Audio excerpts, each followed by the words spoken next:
Welcome back, everyone. I'm so grateful that you've returned for another journey into deep wisdom. Today's topic is not just powerful, it's transformative. I want you to sit with this question for a moment.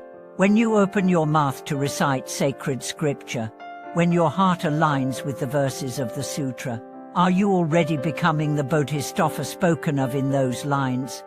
Let me say it more directly. When you chant the name of Earth Store Bodhisattva, when you read the words of his vow, are you not already beginning to embody his path? The answer is yes, not metaphorically, not one day in the future, but now. As soon as you enter the vibration of those sacred sounds, you are stepping into his light, into his energy, into his vow. And that changes everything. Because many people believe that reading a sutra is a ritual, an obligation, or an intellectual act. But the truth is, it's a doorway, a transmission, an awakening. It's not something you do, it's something you become. And in today's message, I want to guide you into that realization. I want to show you that reciting the Earth Store Sutra is not about worshipping something outside yourself. It's about remembering what already lives inside you. It's about seeing that you are not separate from the Bodhisattva. You are an expression of that vow, a vessel of that compassion, a continuation of that power. But first, we must understand what the Earth Store Bodhisattva truly represents. His vow is vast. He swore that he would not attain Buddhahood until all beings in hell were liberated. Imagine that. Not just to free the suffering, but to descend into suffering itself, to carry light into the darkest realms, to be the last to leave. That's not heroism. That's cosmic compassion. And when you align with that vow even for a moment, you begin to dissolve the ego that seeks only comfort. You begin to care in a way that's deeper than sympathy. You begin to live with a courage that doesn't fear pain. Because you understand, you are not here just to escape suffering. You are here to transform it. And the very act of reciting the sutra becomes an act of courage. Each word is a beacon. Each chant is a bridge. Each verse is a declaration that you, too, are part of the Bodhisattva's vow. So what happens when you chant with awareness? You start to feel the weight of the words. Not as a burden, but as a calling, a sacred responsibility. You start to notice shifts in your energy, your anger softens, your mind quiets, your heart expands. You begin to feel things you never noticed before. The pain of others becomes more real. Their joy becomes your joy. Your sense of identity begins to stretch to include not just your body, but all beings. This is not imagination. This is activation.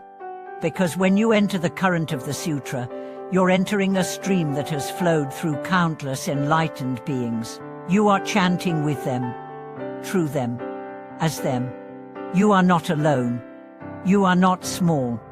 You are not powerless. You are a living vessel of the Dharma. And the more you chant, the more you remember that.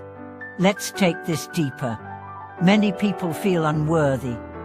They think, I'm not pure enough, I'm not wise enough. I can't possibly be a Bodhisattva. But that's the illusion.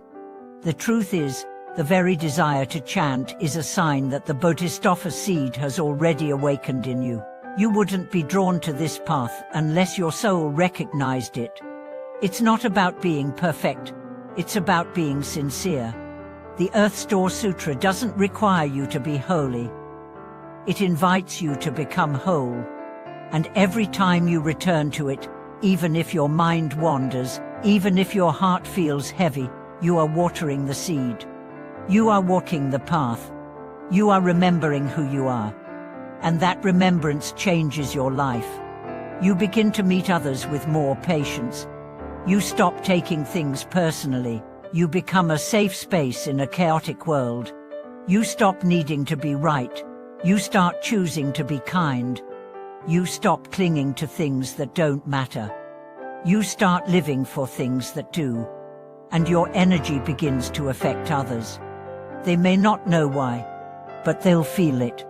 They'll feel more calm around you, more open, more understood, because you are carrying the Bodhisattva's light. You are becoming the quiet revolution of love. Let's now talk about the deeper meaning of the Earth Store realm.